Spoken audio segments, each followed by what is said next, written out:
Сәлем достар, сіздермен бүгін медовиктің рецептісімен бөлісемін.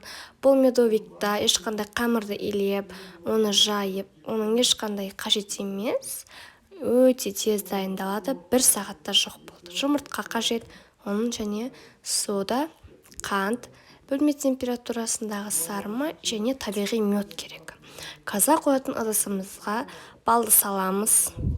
Одан соң біраз қасық ас содасын салып, силиконды лопатканың көмегімен араластырып отырамыз. Осындай карамельный смес пайда болуы қажет. Одан соң сары майымызды салып, дәл видеодағындай карамельный смес дайындауымыз керек. Жұмыртқамызға қант қосамыз, жақсылап араластырамыз. Массасы 2 есеге ұлғаюы керек.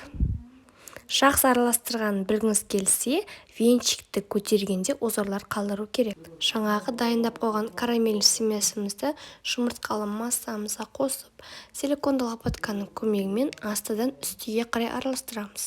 Електен өткізілген ұнды 2 бөліп қосып, силиконды лопатканың көмегімен араластырамыз. Осымен біздің қамырымыз дайын. Осы қамырымызды пергамент төселген формаға 2 бөліп құйып пісіреміз. Тегістейміз. 180 градус қызып тұрған пеште 20 минут пісіреміз. Міне осылай әдемі болып піседі. Ал енді осы корждарымызды теңде 2 бөлікке бөлеміз. Жанындағы тегіс емес жерлерін тегістеп шығамыз. Тортымызды құрастыруға кірісеміз. Мен медовый тортына заварной кремді қолдандым. Менің каналымда рецептісі бар, описанияға ссылкасын қалдырамын. Міндетті түрде заварной кремді қолданыңыздар.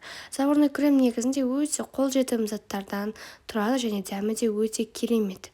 Міндетті түрде жасап көріңіздер және де тортымызды корж, одан соң крем осылайынан құрастырып шығамыз.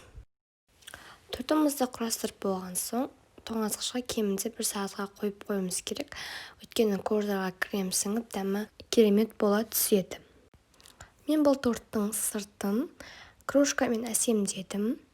Қалауларыңызша ерітілген шоколадпен немесе кез келген нәрсемен сәндеуге болады. Маған бұл торттан ұнағаны өте тез дайындалады. Ешқандай қамырды жайып, илеп керек емес, өте тез дайындалады. Ал дәмі ауызда ериді. Міндетті түрде жасап көріңіздер.